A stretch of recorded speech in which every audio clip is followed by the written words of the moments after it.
जैसे किसी ने कहा अंधेरे में कि अरे ये तो सांप पड़ा है, दूसरा व्यक्ति डर के अंदर जाके सो गया। सुबह जब उठे वहां देखा तो वो वहीं पड़ा हुआ था। जब सूर्य के प्रकाश में देखा तो बोले अरे ये तो हम ऐसे ही डरे, सांप नहीं था, रस्सी थी। तो ये जो रस्सी थी, ये रस्सी है, ये जो ज्ञान है ये क्या है? वास्तविक ज्ञान है। और जो रात को हुआ था वो क्या था? विपर्य था, वो मिथ्या ज्ञान था वो। तो ये मिथ्या ज्ञान इस प्रत्यक्ष प्रमाण के द्वारा बाधित हो गया। अब थोड़ी डरेगा ये व्यक्ति। तो इसको प्रमाण से अलग क्यों रखा? क्योंकि प्रमाण के द्वारा ये बाध लिया जाता है, उसको हटा दिया जाता है। यतः, क्योंकि प्रमाणेन बाध्यते, प्रमाण के द्वारा इसको बाध लिया जाता है। भूतार्थ विषयत्वात् प्रमाणस्य, क्योंकि प्रमाण कैसा होता है? भूतार्थ विषय। भूतार्थ विषय माने जैसा पदार्थ है वैसा ही दिखाने वाला, यथार्थ विषय वाला। क्योंकि प्रमाण तो यथार्थ विषय वाला होता है और विपर्य मिथ्या ज्ञान वाला होता है। तो मिथ्या ज्ञान वाला हमेशा यथार्थ ज्ञान वाले से बाध लिया जाएगा। लोक में भी ऐसे ही होता है। एक होता है असत्य का आश्रय लेकर आगे बढ़ने वाला, एक होता है सत्य का आश्रय लेकर आगे बढ़ने वाला।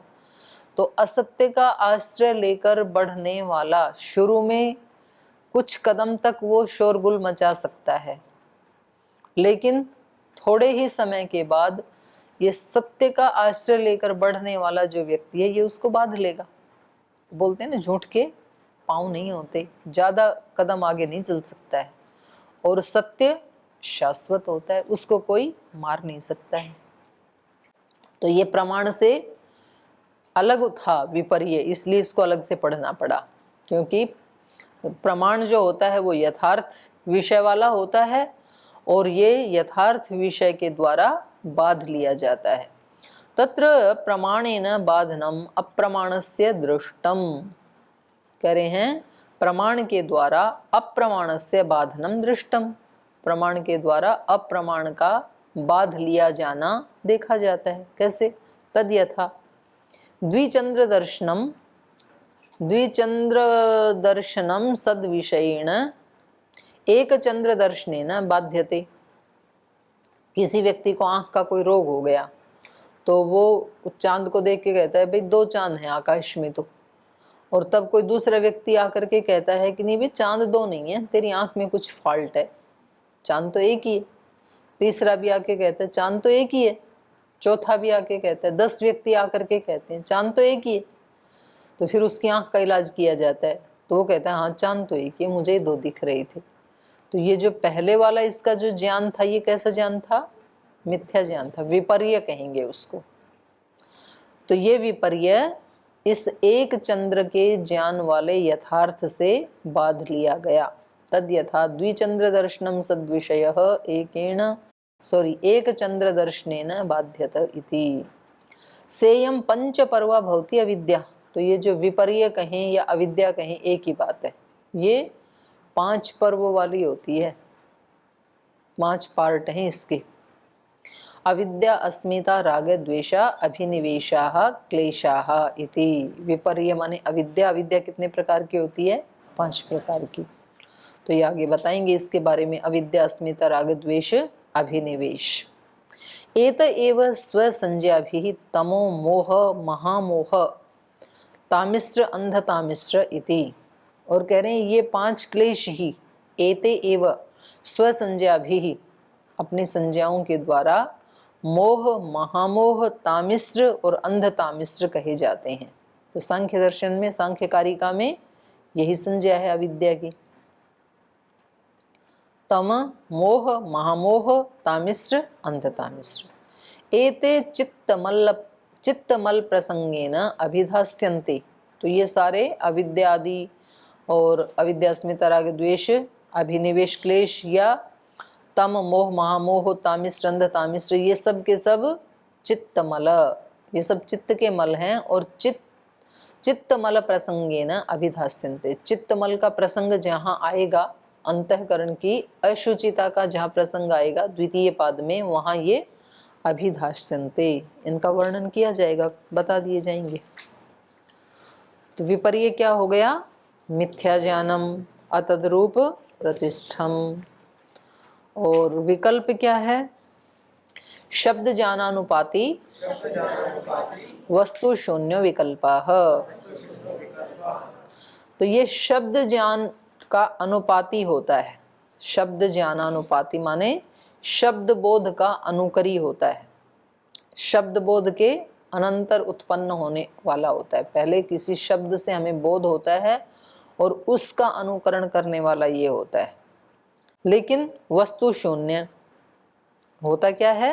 निर्वस्तुकः, कोई वस्तु नहीं होती है वो। तो ऐसे उस चित्त की वृत्ति को क्या कहेंगे? विकल्पः। विकल्प वृत्ति, हमारे मन में कौन कौन से विचार आते हैं, वृत्तियां कौन कौन सी चलती हैं, उसका वर्णन कर रहे हैं। कुछ वृत्तियां तो होती हैं प्रत्यक्ष प्रमाण वाली, किसी चीज को प्रत्यक्ष देखते हैं। कुछ होती हैं अनुमान से जानते हैं, वो विचार उठते रहते हैं। कहीं धुआं दिखा तो तुरंत अनुमान वृत्ति पैदा होगी कि आज यहाँ आग तो नहीं लगी है, तो ऐसे अनुमान से। कुछ आगम से सुनते हैं हम यहाँ पर, और फिर हम ऐसे चिंतन करते हैं कि आत्मा क्या है, परमात्मा क्या है, ध्यान कैसे लगाएं, साधना कैसे करें, ये भी तो विचार चलते हैं ना। तो कुछ आगम को लेकर के चलते हैं। फिर कुछ होते हैं मिथ्या ज्ञान, विपर्य, विपर्ययो मिथ्या ज्ञानम अतद्रूप प्रतिष्ठम। जो होता नहीं है वो हमें लगता है। ये तो बहुत ही ज्यादा होता है ऐसे विचार, तो ऐसा कुछ होता नहीं है। कोई दो व्यक्ति बात कर रहे हैं, उन दोनों में से एक के साथ मेरा झगड़ा हुआ था, तो अब उन दो को देख के हम क्या सोचते हैं? जरूर मेरे बारे में कुछ चर्चा कर रहे होंगे चाहे वो कुछ भी बात कर रहे हों। तो ये क्या है? विपर्य वृत्ति है ये। उनको बुला के पूछें कि आप मेरे बारे में बात कर रहे थे क्या? बोले नहीं, हम तो किसी दूसरे विषय में कर रहे थे। तो ये जो मेरे वाला ज्ञान था ये उसके द्वारा बाधित हो जाएगा। फिर विकल्प वृत्ति भी हमारे चित्त में उठती है। वहां क्या होता है? शब्द ज्ञानानुपाती, शब्द बोध के अनंतर होने वाला जो वस्तु शून्य निर्वस्तुक, निर्वस्तुक जो ज्ञान होता है उसको विकल्प कहते हैं। न से प्रमाणोपारोही न विपर्ययोपारोही च। ये जो विकल्प वृत्ति है ये ना तो प्रमाण के अंतर्गत आ सकती है, क्योंकि प्रमाण हमेशा किसका होता है? यथार्थ विषय का होता है। और ये तो वस्तु शून्य, ये तो वस्तु मिलती ही नहीं है, तो प्रमाण के अंतर्गत नहीं आएगा। और न ही ये विपर्य के अंतर्गत आएगा, क्योंकि विपर्य में भी वस्तु तो होती है, उसका ज्ञान मिथ्या होता है। लेकिन यहाँ क्या है? वस्तु शून्य, वस्तु होती नहीं है। तो इसलिए स न प्रमाण उपारोही न विपर्य उपारोही च वस्तु शून्यत्वे अपि। करें यद्यपि यहाँ वस्तु नहीं होती है, वस्तु की शून्यता होने पर भी शब्द ज्ञान महात्म्य निबंधन व्यवहारो दृश्यते। शब्द ज्ञान के महात्म्य से बंधा हुआ व्यवहार देखा जाता है। व्यवहार होता रहता है, वस्तु होती नहीं है। तद यथा, जैसे चैतन्यम पुरुषस्य स्वरूपमिति, चैतन्य पुरुष का स्वरूप है। अब चैतन्य और पुरुष दोनों अलग अलग थोड़ी हैं। पुरुष का चैतन्य, पुरुषस्य चैतन्यम, पर ये व्यवहार तो खूब होता है। पुरुष की चेतनता, ऐसे व्यवहार होता है ना, शिष्ट लोगों में होता है, अनजान में भी नहीं। तो व्यवहार तो होता है, पर ऐसा नहीं है कि पुरुष कोई और हो और चेतनता कोई और हो, ऐसा संबंध नहीं है आपस में दोनों का। लेकिन तो भी व्यवहार होता है। कैसे होता है? शब्द ज्ञानानुपाती, शब्द के साथ संबंध, शब्द महात्म्य निबंधन व्यवहार दृश्यते। शब्द के महात्म्य से बंधा हुआ ये व्यवहार देखा जाता है। यदा, उसी को खोल रहे हैं, यदा चितिरेव पुरुष है, जब चेतनता ही पुरुष है, तदा किम अत्र केन व्यपदिश्यते, किसका किसके द्वारा व्यपदेश किया जाए? क्योंकि व्यपदेश तो दो के बीच में होता है, संबंध तो दो के बीच में बताए जाते हैं। यहाँ दो है ही नहीं। जो पुरुष है वही चेतन है, जो चेतन है वही पुरुष है, चेतनता ही पुरुष है। तो फिर भी यहाँ पर बताया जा रहा है, व्यपदेश किया जा रहा है। भवती च व्यपदेशे वृत्ति, कह रहे हैं व्यपदेश में वृत्ति होती है, लेकिन वहां क्या होता है? दो का संबंध होता है। जैसे चैत्रस्य गौरीति, चैत्र की गो, गाय, तो चैत्र नाम का एक व्यक्ति है और उसकी गाय, तो यहाँ तो व्यपदेश हो जाएगा, क्योंकि यहाँ दो हैं। लेकिन यहाँ चेतन और पुरुष तो दो नहीं है, एक ही है। तथा प्रतिसिद्ध वस्तु धर्मा, और कह रहे हैं जैसे ये यहाँ पर हो रही है शब्द ज्ञानानुपाति वृत्ति, वैसे ही प्रतिसिद्ध वस्तु धर्मा निष्क्रिय पुरुष। पुरुष क्या है? निष्क्रिय है। अब निष्क्रियता कोई दिखाई थोड़ी जा सकती है। निष्क्रियता क्या है? वस्तु शून्यता। निष्क्रियता में कोई वस्तु थोड़ी होती है, अभावात्मक है ना। और अभाव में कोई वस्तु होती है क्या? स्वयं जो अभाव है वो भी क्या है? अभाव रूप ही है, वस्तु शून्य ही है, तो भी व्यवहार तो होता है। लेकिन तो यहाँ पर कहा निष्क्रिय पुरुष। ऐसे ही आगे कहा तिष्ठति बाण, स्थास्यति बाण, स्थित बाण इति गति निवृत्तौ धात्वर्थम मात्रम गम्यते। धात्वर्थ मात्रम गम्यते। जैसे उदाहरण क्या दे रहे हैं? तिष्ठति बाण, बाण अब रुक रहा है, तिष्ठति।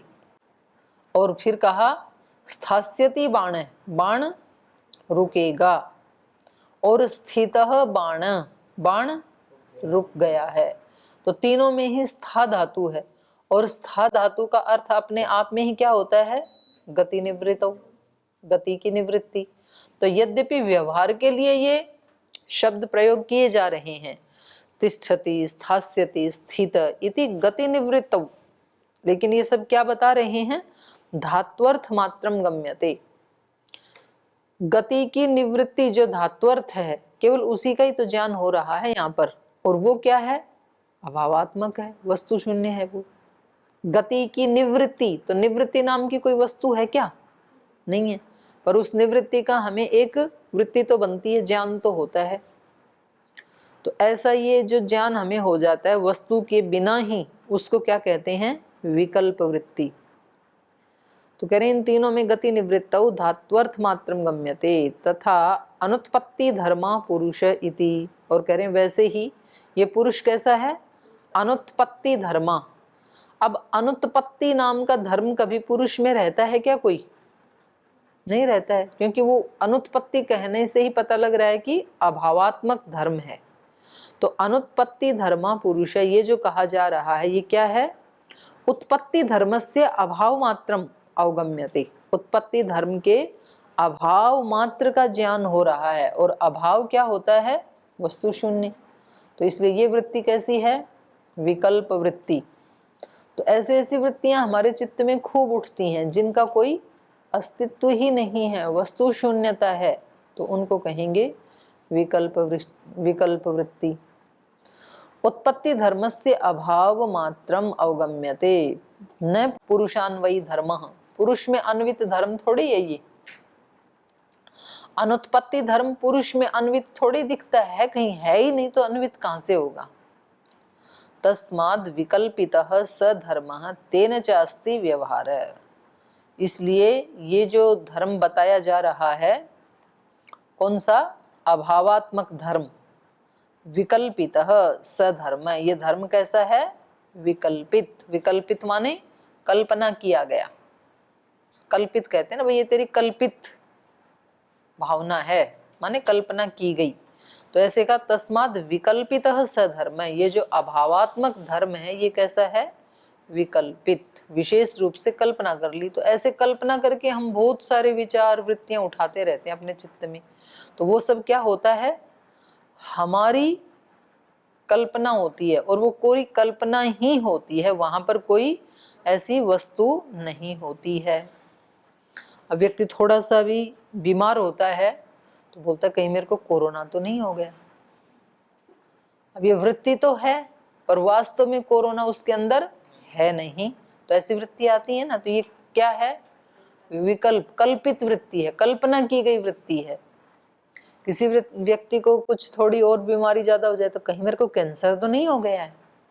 अब कैंसर नाम की कोई वस्तु है नहीं शरीर में, लेकिन इसकी कल्पित की हुई है। तो जो कल्पनाओं में हम वृत्ति उठाते हैं, मेरे साथ ऐसा तो नहीं हो जाएगा, तो वो धर्म इसके अंदर होता नहीं है। पढ़ाई करके भी कहीं मैं फेल तो नहीं हो जाऊंगा, तो ये जो फेलियरत्व है ये होता नहीं है इसके अंदर, भार भी नहीं होता है। लेकिन ये कल्पना करके व्यवहार करता रहता है। तो इस वृत्ति को क्या कहेंगे? विकल्प वृत्ति। फिर इससे अगली है निद्रा। प्रमाण, विपर्यय, विकल्प, निद्रा। निद्रा को भी एक वृत्ति कहा है। हमें तो ऐसे लगता है कि सब वृत्तियां रुक जाती हैं तब निद्रा आती है, सारी वृत्तियों का निरोध, जब विचारों का निरोध हो जाता है। पर ये कह रहे हैं ये भी अपने आप में एक वृत्ति है, चित्त की वृत्ति ही है, चित्त का व्यापार ही है। तो समाधि में ये भी रोकने के योग्य है। अगर ये वृत्ति चलती रही समाधि में, बाकी के विचार तो हट गए, और ये वाली वृत्ति चलती रही तो समाधि कौन सी लगेगी? सुषुप्ति वाली लगेगी, फिर तो समाधि थोड़ी लगेगी। तो ये भी रोकने योग्य है। तो इसका स्वरूप बता रहे हैं। अभाव प्रत्ययालंबना वृत्तिर निद्रा। निद्रा क्या है? अभाव प्रत्ययालंबना वृत्ति ही, इसको भी वृत्ति कहा। अभाव, अभाव मतलब किसका अभाव?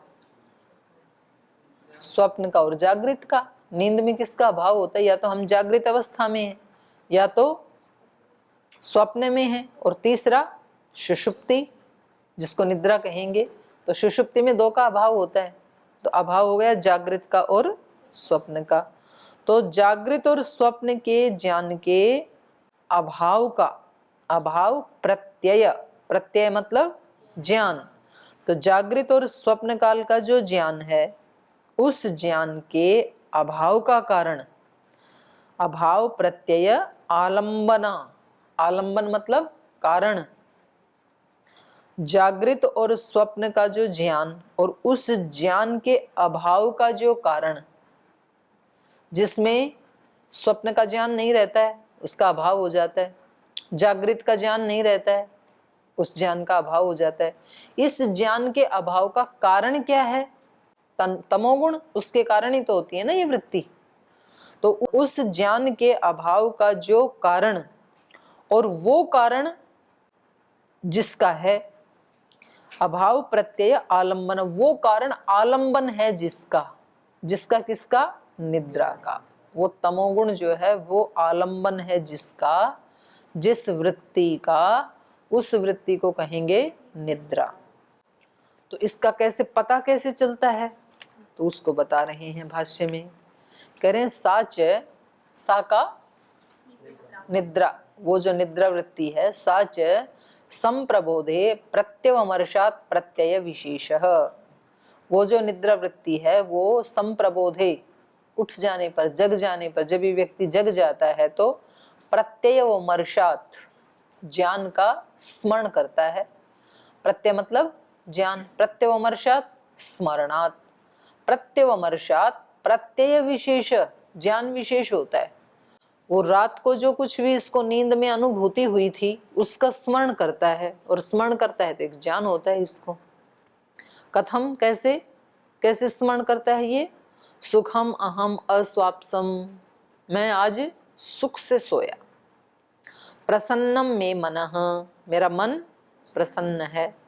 प्रज्ञाम में विशारदी करोति, और जो मेरा प्रसन्न मन है, मैं प्रसन्न मनः मैं प्रज्ञाम विशारदी करोति, ये जो मेरा प्रसन्न मन है ये मेरी प्रज्ञा को विशारदी करोति, निर्मल कर रहा है।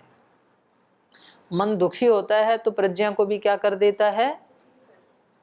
क्लिष्ट बना देता है, धुंधली बना देता है। और मन प्रसन्न होता है तो प्रज्ञा को निर्मल कर देता है। तो अब ये व्यक्ति कह रहा है मैं प्रसन्नम मनः मैं प्रज्ञाम विशारदी करोति, मेरा मन प्रसन्न है क्योंकि मैं सुख से सोया, और ये मेरा खुशी मन, सुखी मन, ये मेरी प्रज्ञा को, बुद्धि को निर्मल कर दे रहा है। फिर दूसरा अनुभव क्या है? दुखम अहम अस्वाप्सम, दूसरा व्यक्ति कहता है आज मैं बड़े दुख पूर्वक सोया क्योंकि मच्छर काटते रही रात को।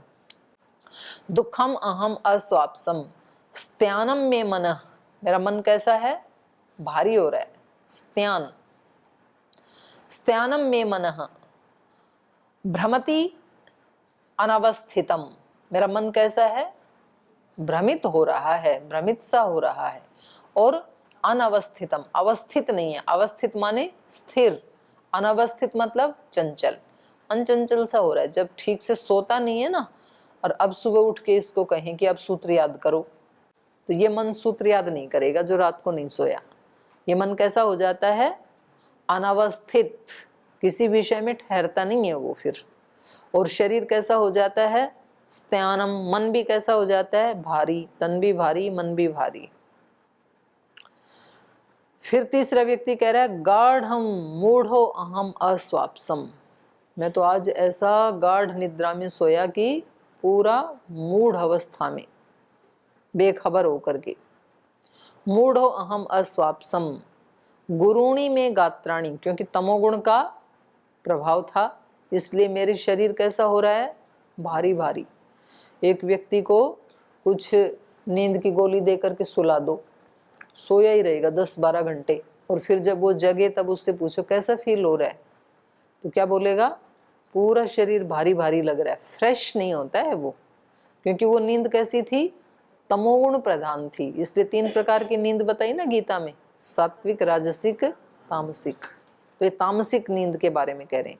गाढ़म मूढ़ो अहम अस्वाप्सम गुरुणी में गात्राणी क्लांतम में चित्तम, मेरा चित्त कैसा है, क्लांत, क्लांत माने थका हुआ सा, थका हुआ सा लग रहा है मेरा चित्त। अलसम, अलसाया हुआ सा। मूषितम इव तिष्ठति इति, मेरा मन कैसा है, मूषितम इव, जैसे किसी का कुछ चुरा लिया हो मैंने, मूषे चौर्य हैं, मूषे, मूषस्ते, स्ते चोर नहीं होता है। तो मेरा मन कैसा हो रहा है, मूषितम इव, मेरा चित्त ऐसे हो रहा है जैसे मैंने किसी का कुछ चुरा लिया हो। स खलु अयम प्रबुद्धस्य प्रत्यवमर्शो न स्याद् असति प्रत्ययानुभवे, तो कह रहे हैं ये तद खलु अयम प्रबुद्धस्य, ये जो जगा हुआ व्यक्ति है, इसका प्रत्यवमर्श, ये जो स्मरण हो रहा है इसको, सुख का, दुख का या भारीपन का, ये 3 प्रकार का जो स्मरण हो रहा है इस व्यक्ति को, जगे हुए व्यक्ति को, ये नैस्यात नहीं होना चाहिए था। कब, असति प्रत्यया अनुभवे, ज्ञान के अनुभव के बिना ये स्मृति आ नहीं सकती है। तो ये ज्ञान, स्मृति कब आती है, जब किसी चीज को अनुभव किया हो तभी स्मृति आती है।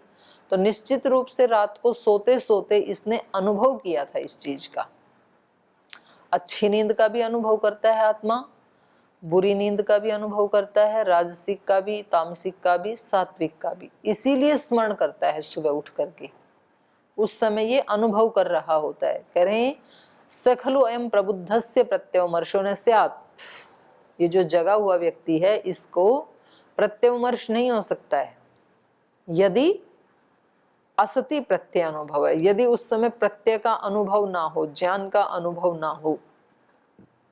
तो इसलिए ज्ञान तो हो रहा था। तद आश्रिता स्मृतयश्च, तो जैसा इसको अनुभव हुआ था, तद आश्रिता, उसी के आश्रित, किसके आश्रित, जो अनुभव हुआ था, प्रत्यय अनुभव, जो ज्ञान का अनुभव हुआ था सोते हुए, तद आश्रिता स्मृतयश्च, स्मृतियां भी उसी के आश्रित होती हैं। उस समय सुख का अनुभव किया था तो अच्छी स्मृति आएगी, दुख का किया था तो दुख की स्मृति आएगी। तदाश्रिता स्मृतयश्च तद विषया न स्युः, अगर वो अनुभव ना हो तो उस अनुभव वाली स्मृतियां नहीं होनी चाहिए, लेकिन होती तो हैं।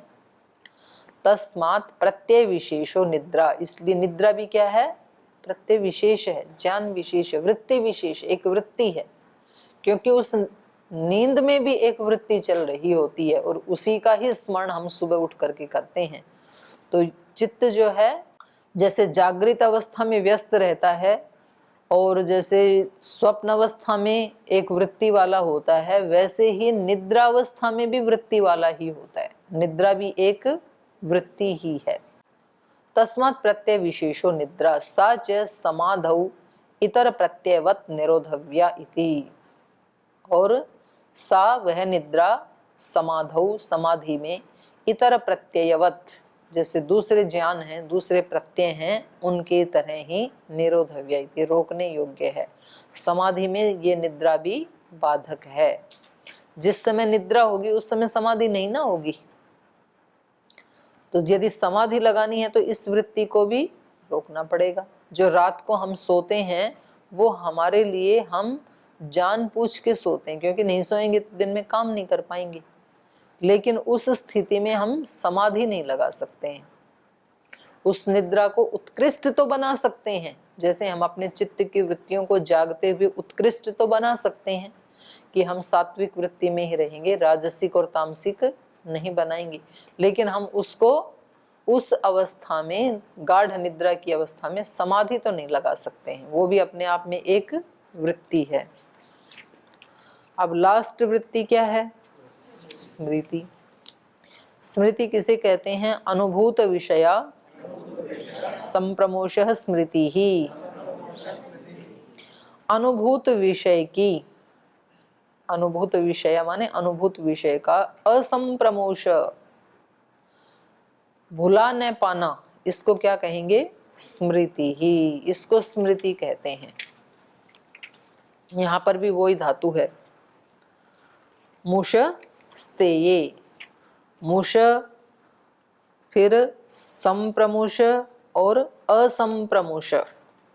तो वो वृत्ति रहती है हमारे चित्त में, चुराई नहीं जाती है, मतलब नष्ट नहीं होती है वो।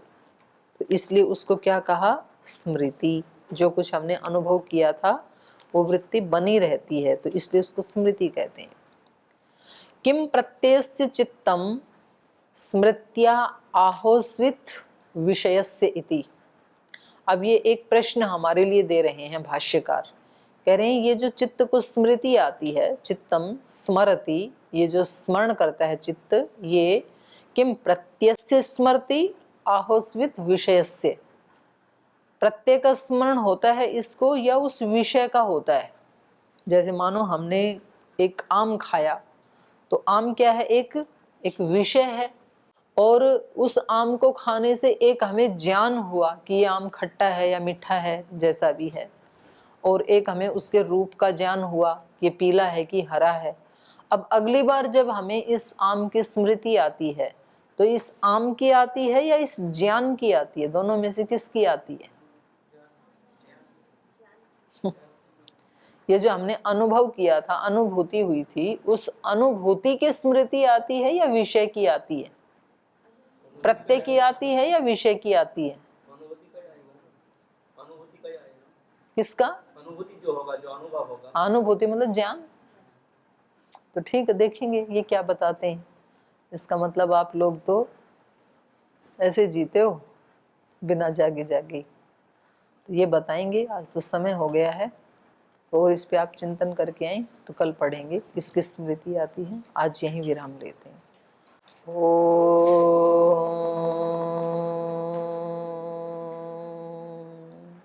शांति शांति शांति। श्री गुरुभ्यो नमः।